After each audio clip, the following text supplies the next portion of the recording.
Jadi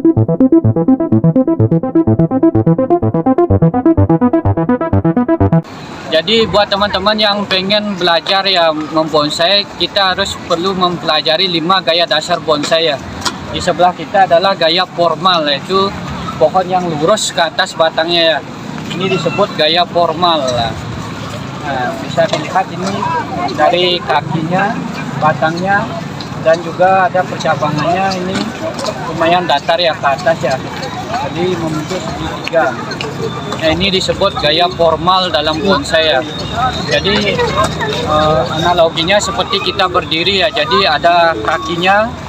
Jadi gerak dasarnya dari mulai kaki, batangnya lurus, dan tangan-tangannya harus lengkap, dan mahkota di tengah-tengah ya.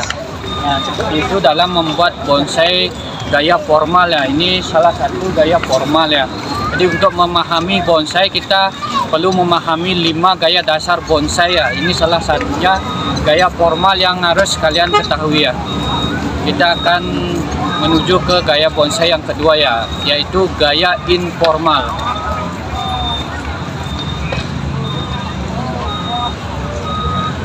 Ini gaya bonsai yang kedua adalah gaya informal atau dikenal dengan tegak berliku. Jadi kita akan mengenal gaya bonsai yaitu tegak berliku informal. Jadi ini yang disebut gaya informal atau tegak berliku ya. Jadi gaya yang kedua yang perlu kalian ketahui dalam membentuk bonsai yaitu adalah gaya informal. Bisa dilihat ini dari gerak batangnya meliuk.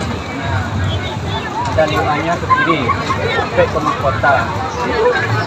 Ini analoginya seperti kita berdiri mereng ya. Nah begitu. Jadi ada kakinya, tangannya masih lengkap, ada mahkotanya, ada kepalanya. Jadi ini disebut gaya informal atau tegak berliku. Dilihat dari gerak batangnya. Jadi itu gaya bonsai yang kedua yang harus kalian pahami dalam membentuk suatu bonsai ya. Kita akan cari gaya yang ketiga yaitu gaya cascade atau gaya gantung ya.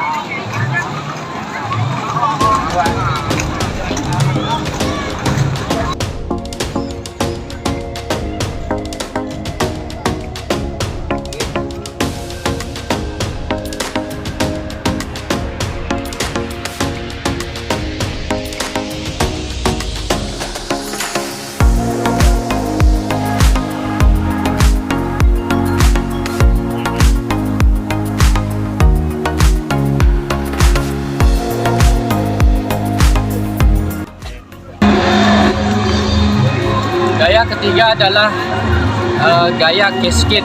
Nah, di sini kalian bisa melihat secara visual ya, yang dimaksud dengan gaya cascade atau penggantung ya. Jadi dalam membentuk bonsai ini adalah gaya dasar yang harus kalian ketahui dalam membentuk suatu bonsai. Jadi ini adalah dasar-dasar membentuk bonsai ya. Ini adalah gaya cascade. Ini jenis pohon dari pohon asam Jawa atau di Bali dikenal dengan nama celagi ya. Asam Jawa. Ini gaya cascade. Jadi yang dimaksud gaya cascade adalah batangnya ini di bawah potnya ya, turun ke bawah sampai di bawah pot. Jadi ini yang dimaksud dengan gaya cascade. Jadi ini adalah dasar dalam kalian membentuk suatu bonsai ya. Gaya cascade dari geraknya batangnya alurnya ke bawah ya. Jadi di bawah pot. Ini melambangkan drama alam yang hidup di tebing-tebing tinggi ya.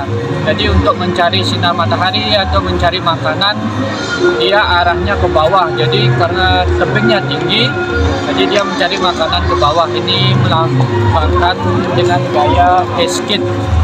Makanya gaya-gaya cascade itu tampil dengan pot yang tinggi.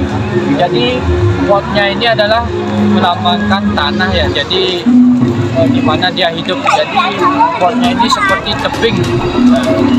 Gaya cascade.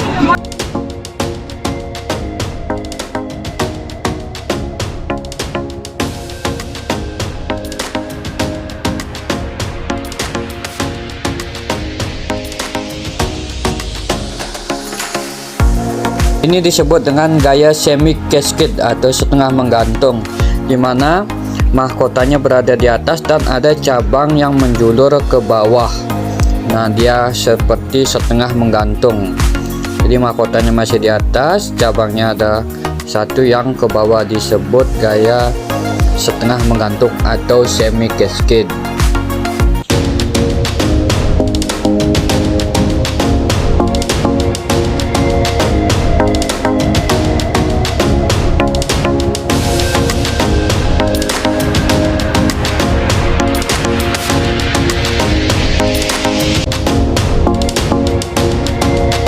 Dasar dalam membentuk bonsai yang harus kalian ketahui ya, yaitu gaya miring, gaya slanting. Nah, di sini visualnya seperti ini ya, gaya slanting atau gaya miring ya. Jadi menceritakan pohonnya itu mencari kehidupan ke arah samping dengan drama alam. Mungkin di sebelahnya sini ada pohon yang rimbun lainnya, ataupun di sini ada gini apa namanya, ada batu yang besar, ada pohon yang besar di sampingnya. Jadi pohon itu mencari titik tumbuhnya itu ke satu arah, miring ya, miring ke kanan. Ini kebetulan miring ke kanan, bisa juga miring ke kiri.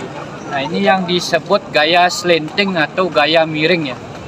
Jadi semua percabangannya diarahkan ke satu arah, baik ke kanan ataupun ke kiri ya. Nah, itu gaya bonsai, gaya slanting ya. Kita bisa lihat lebih dekat ya. Ini merupakan inspirasi di Pamnas Bangli ya, gaya miring.